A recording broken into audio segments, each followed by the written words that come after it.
Tapi masih banyak teman-teman kami yang sementara ini mungkin hidupnya masih. Perhatian dari pemerintah itu seperti apa sih? Kami dengan menjadi veteran merupakan kebanggaan lah sebagai pejuang gitu, untuk bisa berbuat untuk negara gitu.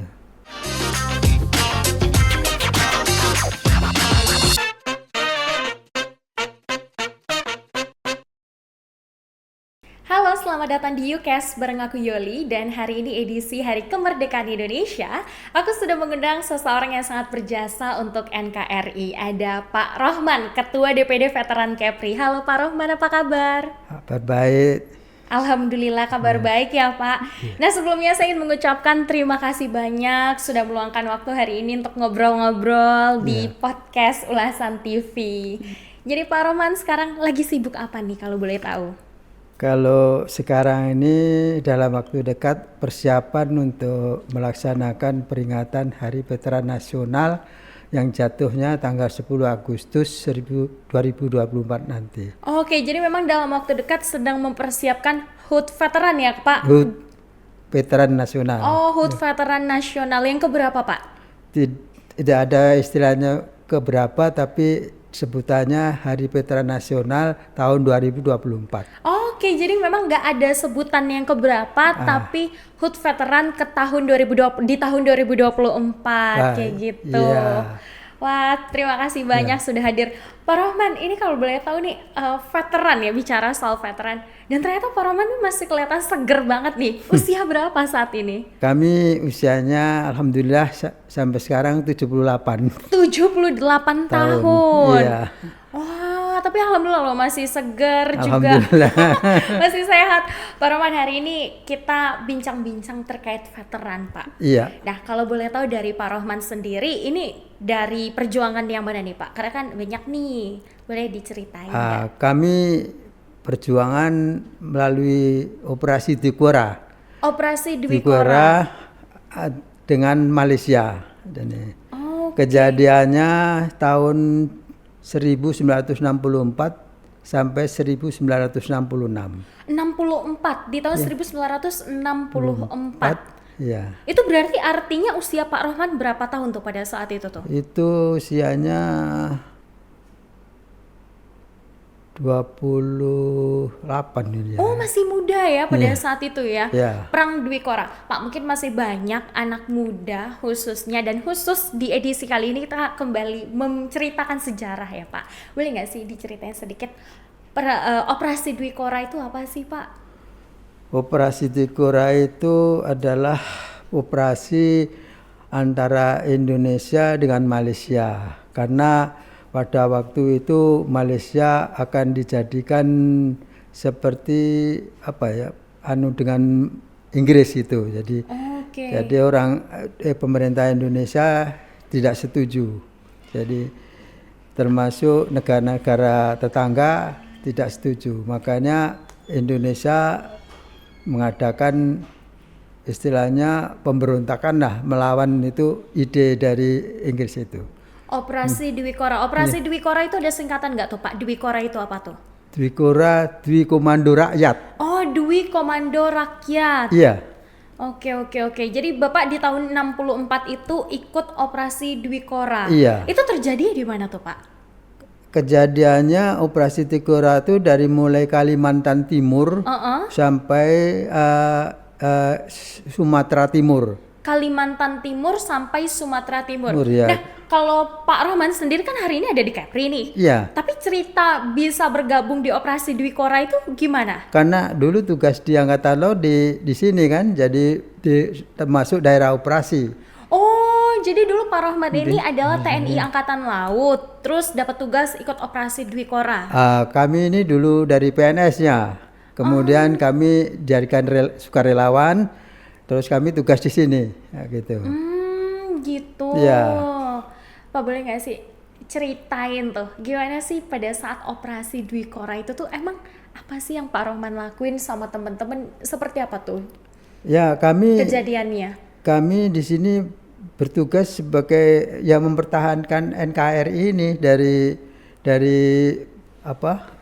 istilahnya gangguan-gangguan yang akan masuk di Indonesia ini. Kalau Pak Rohman sendiri ikut operasi Dwi Korah itu berapa tahun tuh? Selama itu dari mulai 64 sampai 66 itu. Selama 2 tahun? Iya. Wow, bisa nggak tuh Pak diceritain gimana sih kondisi pada saat operasi Dwi Korah itu? Waktu itu kondisinya jadi banyak pasukan-pasukan didatangkan dari Jawa, sukarelawan-sukarelawati, kemudian dari KKO, waktu itu zaman KKO ada batalion yang dikirim ke sini gitu. Jadi daerah pertahanan lah di sini. Oh, Kepri ini daerah pertahanan. Ya. Terus daerah yang pecah perangnya itu di mana? Perangnya di Kalimantan Timur ada juga. Oke. Kemudian dari sini ada anggota yang menyusup ke Singapura membuat sabotase di sana ada itu. Seperti kayak ada mata-mata gitu. Usman Harun itu kan tertangkapnya di sana karena sabotase di sana. Oh, sabotase itu kayak mata-mata gitu ya? Ya, istilahnya merusak fasilitas yang ada di sana lah. Oh, jadi kalau Bapak ikut operasi Dwi Korah tapi yang bertugas di Kepri. Sini, ya. Kalau Pak Rohman pada saat itu tugasnya apa? Ya, kita jaga-jaga lah, jaga. Oh, jaga. Ya. Pada saat itu menegangkan nggak Pak situasinya? Ya, kadang kalau lagi ada istilahnya akan ada penyusupan gitu, kita siap jaga gitu, siap bertahan gitu ya. Momen apa sih yang paling Pak Rohman ingat dari operasi Dwi Korah itu? Ya, istilahnya selalu kita itu siap siaga gitu. Jadi siap siaga. Iya. Jadi kan pada saat itu kan sukarelawan yang artinya tidak dipaksa ya Pak oleh sukarelawan gitu ya? Ya kalau sudah kita tanda-tandain siap tempur gitu lah. Tapi pada saat itu motivasi Pak Rohman ikut operasi Dwi Korah apa? Ya terpanggil aja. Oh, terpanggil. Iya, untuk mempertahankan kedaulatan Indonesia ini. Tapi memang basicnya bukan memang pada saat itu pekerjaannya adalah PNS ya Pak, PNS di TNI Angkatan Laut. Ya, setelah kita bergabung jadi sukarelawan ya kita tugasnya jaga perang lah jangan itu. Oke. Lalu setelah operasi Dwi Korah berakhir di tahun 66 ya Pak? Ya. Itu gimana tuh kehidupan Bapak selanjutnya? Gimana? Ya kembali ke akibat kembali ke posisinya semula gitu. Oke. Kembali ke posisi semula menjadi seorang sipil gitu ya Pak ya? Tapi Pak dari masa operasi Dwi Korah gitu, ada nggak sih kayak traumatis tersendiri atau ada perasaan-perasaan tertentu gitu dari Pak Rohman? Karena kan abis perang nih, menegangkan gitu.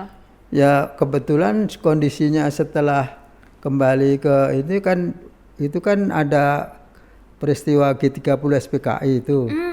Jadi kan itu pemerintahan kita kan lagi lagi kacau dengan adanya G30 SPKI itu. Jadi enggak konfrontasi dengan Malaysia dihentikan itu. Oke. Nah, pada saat ada G30 SPKI itu posisinya Pak Rohman lagi ada di mana? Ya di sini. Di sini. Iya, kan masih konfrontasi 65 itu. Oh, ada dampaknya nggak Pak untuk Kepri sendiri dengan adanya peristiwa itu? Ya, dampaknya pemerintahan kita jadi tak jelas gitu kan. Oh gitu. Iya. Jadi memang saat ini terus pensiun di usia berapa pada saat itu Pak? Pensiun 56. 56. Iya. Di tahun 2002. Terus bergabung menjadi bagian veteran itu memang pada saat pasca operasi Dwi Korah berakhir atau seperti apa Pak? Kami pengajuan veterannya itu setelah dari Dirminpet itu dibuka untuk pendaftaran veteran baru kami mengajukan itu. Oh jadi veteran itu mengajukan diri? Iya. Oh gitu. Tidak bisa otomatis itu. Emang pada saat itu kalau misalnya pendaftaran veteran itu tuh Bapak masih ingat nggak gimana tuh prosesnya? Ya kami mengajukan melalui Minpet mengisi data-data, kemudian data-data itu nanti diteliti, diperiksa kebenarannya, kemudian selesai diproses di tingkat Minpet, kemudian diajukan di atas Kabinpetnya di Medan, kemudian diteruskan ke Jakarta gitu. Oke, dan sekarang tuh Pak Rohman menjabat sebagai Ketua DPD Veteran Kepri, benar ya Pak ya? Iya. Sudah berapa lama Pak menjabat sebagai Ketua DPD? 3 tahun jalan ini. Oh 3 tahun, tapi setiap periode berapa tahun? 5 tahun. Oh 5 tahun, berarti berakhir di tahun 2026? Iya. 2026. Nah, bicara terkait veteran, ternyata tadi Pak Rohman menjelaskan bahwa veteran itu tuh ada beberapa dari operasi yang berbeda ya Pak. Boleh Betul. dijelasin nggak Pak, dari operasi apa aja sih Pak? Jadi yang pertama veteran itu veteran perjuang kemerdekaan Republik Indonesia, itu peristiwanya tanggal 17 Agustus 1945 sampai 27 Desember 1949. Itu yang disebut veteran pejuang. Itu veteran pejuang? Iya. Oke. Itu masih ada nggak Pak veterannya sampai saat ini? Di daerah Kepri ini tinggal satu, ada di Batam. Oh masih ada yang Satu. hidup. Itu yang pada saat 1945 Sampai 1949. 49 itu veteran pejuang. Betul. Lalu Pak, setelah veteran pejuang? Ada setelah veteran pejuang, ada veteran pembela.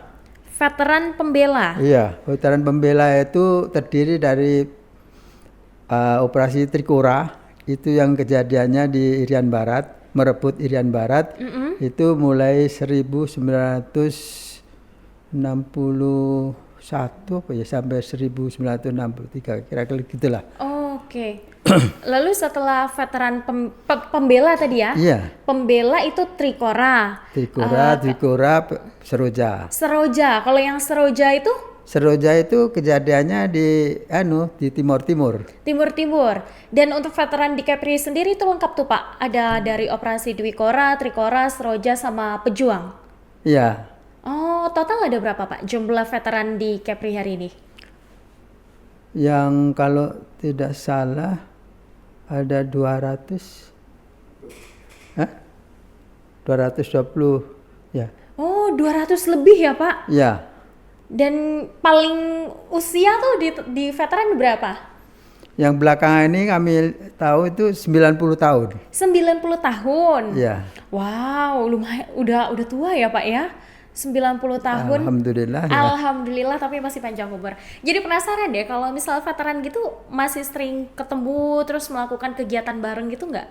Ada? Oh, ada. Kami di sini Tanjung Pinang setiap bulan kami mengadakan kegiatan senam bersama. Oh, kegiatan senam bersama. Ya, itu dengan bapak-bapak veteran dan ibu-ibu PPRI dan anak PPM. Anak PPM? Ya. Apa itu anak PPM, Pak? Anak PPM itu anaknya veteran. Oh, anaknya veteran. Tapi singkatannya Pemuda Pancamarga. Oh, jadi Pemuda Pancamarga itu terdiri dari anak-anak dan cucu. Cucu termasuk gak? Betul. Oh, jadi anak dan cucu veteran pun itu terdata ya Pak? Iya. Terus tergabung dalam satu organisasi juga? Iya, PPM. Oke, jadi memang saat ini masih ada sekitar 200 lebih ya Pak? Seluruh Kepri? Seluruh Kepri ya. Seluruh Kepri, dan Bapak ketua DPD-nya? Iya. Artinya ada DPC lagi nggak? Ada. Oh, ada DPC-nya? Iya. Setiap di 7 kota dan kabupaten di Kepri? Tidak, yang ada DPC itu Tanjung Pinang, kemudian di Kabupaten Bintan, kemudian di Kabupaten Karimun, dan Kota Batam.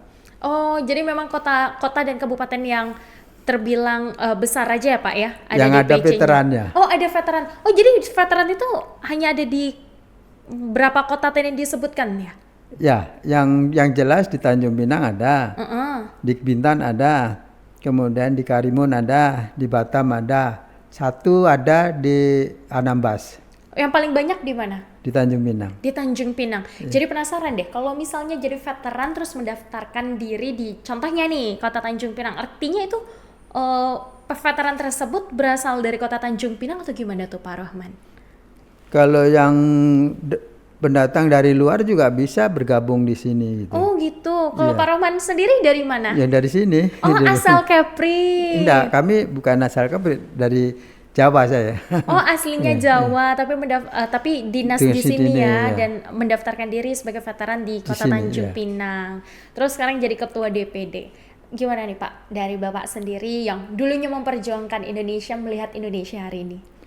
Ya, kami pertama bersyukur lah kami bisa mengabdi di negara kita ini, Negara Kesatuan Republik Indonesia sebagai veteran. Kami dengan menjadi veteran merupakan kebanggaan lah sebagai pejuang gitu, untuk bisa berbuat untuk negara gitu. Tentu sesuatu yang membanggakan ya Pak. Iya. Nah tapi kan melihat Indonesia hari ini sudah merdeka, yang menjadi pertanyaan orang-orang di balik kemerdekaan Indonesia yang sangat berjasa seperti Pak Rohman dan teman-teman, sudah merdeka belum hari ini?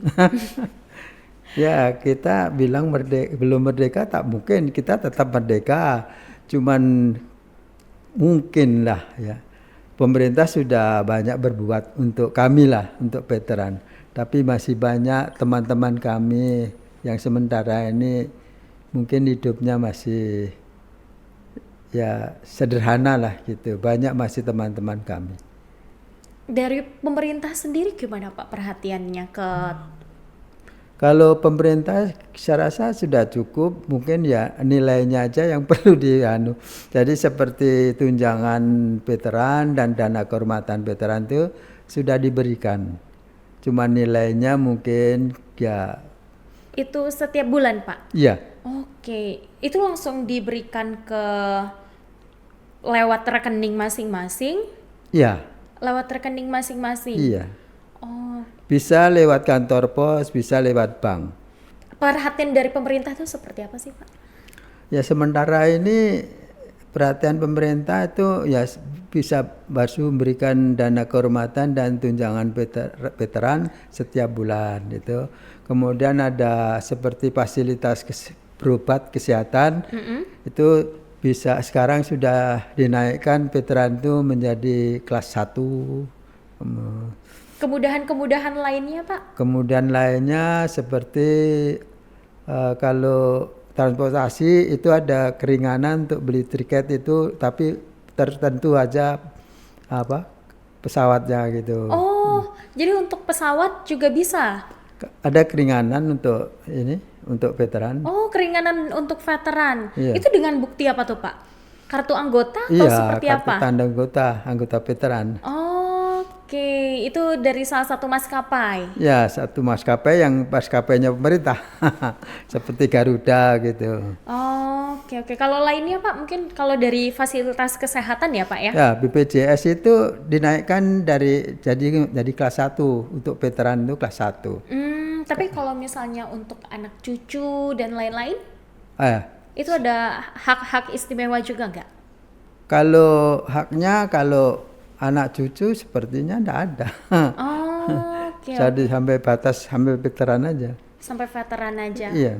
Terus Pak, saat ini kan kita juga sudah di usia Indonesia yang cukup ya Pak. Kalau dari Bapak sendiri sebagai seorang veteran, melihat anak muda Indonesia hari ini gimana? Ya itulah, seperti visi dan misi kami ini memang itu sasarannya untuk generasi muda. Kalau boleh tahu apa tuh visi misinya? Visi misi yang penting yang perlu kita anukan, mewariskan nilai-nilai kejuangan 45. Nilai-nilai jiwa, semangat dan nilai-nilai kejuangan 45 itu visi kita. Apa aja tuh emang nilai-nilai perjuangan 45 itu tuh Pak? Itu yang kewajiban kami sebenarnya belum ada untuk menyampaikan, karena kami harus ada sertifikasi untuk menyampaikan itu. Jadi jiwa, semangat dan nilai-nilai kejuangan 45 itu harus melalui pelatihan. Oh, untuk menyampaikan harus melalui pelatihan. Iya. Kalau Pak Rohman kenapa belum ikut pelatihannya nih? Kami kan program ada tapi dana tak ada, tadi kita nggak bisa melaksanakan. Oh, terbatas karena dana? Ya, kita mau ikut di tempat lain kita harus membiayai sendiri. Kita kalau mengundang narasumber dari pusat juga harus menyiapkan dana cukup besar. Kalau kita mengadakan tenaga sosialisator itu, kita harus menyiapkan dana yang besar. Dari pemerintah gimana? Ya, kita kalau kita sudah berusaha juga untuk mendapatkan dana itu, tapi kan pemerintah juga keterbatasan mungkin dana juga. Kalau boleh tahu ini kalau dari veteran DPD Veteran Kepri itu siapa tuh Pak yang memberikan bantuan dana lalu juga tunjangan seperti itu tuh siapa tuh? Kalau dana tunjangan veteran dan dana kehormatan itu APBN. Itu APBN. Tapi kalau Kalau dari tingkat daerah itu dana hibah. dana hibah Dan tali AC. tali asih. Kalau Bapak sendiri menurut Bapak saat ini perhatian pemerintah itu sudah cukup atau masih kurang? Ya sudah cukup, tapi perlu juga ditingkatkan. Perlu juga ditingkatkan. Udah ada belum Pak? Mungkin di menjelang hari kemerdekaan ya gitu. Para pemerintah yang pemangku kebijakan menemui veteran, sowan silaturahmi gitu Pak. Dalam waktu dekat ini belum ada. Yang ada sekarang ini dari Pemda itu dalam rangka Hari Veteran ini ada apa? Istilahnya ada perintah dari pusat untuk menyelenggarakan peringatan Hari Veteran ini lewat Pemda. Oh lewat Pemda, tapi Iya. Pemda ada ya Pak datang ke veteran-veteran untuk pada tanggal 10 mendatang HUT veteran di tahun 2024 ini ada ya Pak ya? Ya, sekarang ini masa transisi ya sementara kita bersama-sama lah untuk melaksanakannya. Mungkin ke depannya akan diambil alih oleh Pemda gitu. Oh gitu, jadi dari dari pemerintah provinsi beralih ke Pemda gitu ya Pak ya? Ya dari veteran ke Pemda, ke provinsi-provinsi lah. Oh gitu, Iya. iya. Nah balik lagi nih Pak, terkait dari pandangan veteran sendiri melihat anak muda Indonesia hari ini, itu gimana? Kalau melihat dari sini banyak anak-anak muda memang apa itu veteran itu memang nggak tahu. Karena bukan apalagi anak-anak muda yang istilahnya jauh dari istilahnya apa perjuangan itu. Jadi veteran itu apa? Jadi bahkan dari keluarga TNI aja veteran ada yang nggak ngerti itu veteran itu. Jadi memang perlu visi daripada veteran ini bisa disosialisasikan sampai ke masyarakat bawah. Ini kalau di daerah seperti di Jawa itu sudah gencar lah itu untuk mensosialisasikan nilai-nilai kejuangan itu sampai tingkat SD itu. Oke. Nah ini kan cukup mengecewakan ya Pak, dimana di masa hari ini banyak generasi muda kita yang tidak mengetahui terkait apa itu veteran dan bisa kita katakan mungkin melupakan sejarah. Kalau dari veteran sendiri, jika mungkin pemerintah nanti mendengar lalu juga memberikan dana sekiranya, seperti apa sih Pak cara atau mungkin hal-hal yang akan dilakukan dari veteran sendiri untuk meningkatkan sosialisasi kah atau seperti apa nih Pak biar generasi muda tuh nggak melupakan gitu Pak? Ya, program Jasa-jasa. kami itu yang pertama itu membuat tenaga sosialisator itu melibatkan unsur pendidikan, unsur pemuda, kemudian veteran sendiri untuk mencetak tenaga yang bisa mensosialisasikan nilai-nilai kejuangan 45 ini. Itu yang belum bisa laksanakan, keterbatasan dana itu. Tapi diskusi bersama teman-teman veteran selalu ya Pak dilakukan? Ya, kita tetap istilahnya nilai-nilai kejuangan itu tetap kita anukan terus, keluarga veteran lah. Oke, itu melalui keluarga veteran disampaikan. Lalu Pak, apa nih Pak mungkin hal yang ingin Pak Rohman sampaikan juga kepada pemerintah dan juga kepada masyarakat khususnya generasi muda? Ya, kepada pemerintah supaya jiwa dan nilai-nilai kejuangan 45 itu tetap digelurakan terus kepada generasi-generasi penerus itu melalui pendidikan, melalui istilahnya pertemuan-pertemuan organisasi gitu. Itu yang menjadi visi daripada veteran itu. Visi dari veteran adalah semangat jiwa kejuangan 45 ya Pak ya. Emang kalau dari menurut Pak Rohman sendiri sekarang sudah sangat berkurang ya Pak ya? Ya begitulah Mas, udah banyak berkurang memang generasi untuk mengetahui itu nilai-nilai kejuangan itu sangat berkurang. Bisa dikatakan mulai dilupakan nggak Pak sama generasi hari ini? Ya mungkin begitulah yang menjadi keprihatinan kami ini begitu.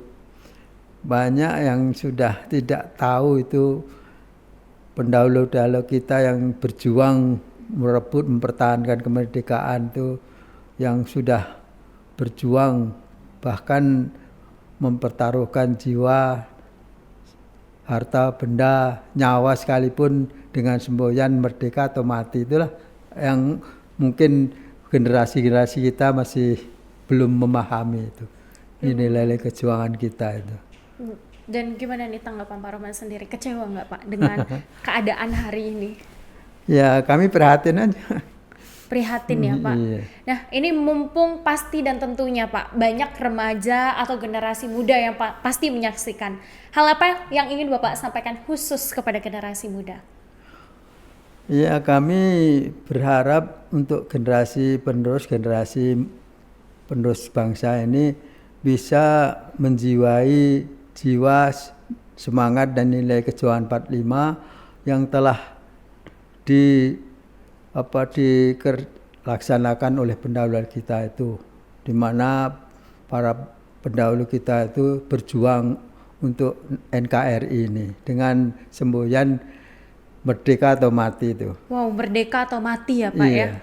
Dan khusus untuk hari ulang tahun Indonesia sendiri, apa sih Pak harapan Bapak untuk NKRI? Harapan kami sebagai veteran ya mudah-mudahan Indonesia ini semakin maju, semakin sejahtera lah rakyatnya gitu. Semakin sejahtera rakyatnya, Iya. khususnya veterannya juga Veteran. harus diperhatikan ya Pak. Iya. Oke. Nah, mungkin kalau pemerintah mendengar nih Pak, apa yang ingin Bapak sampaikan kepada pemerintah mewakili teman-teman veteran?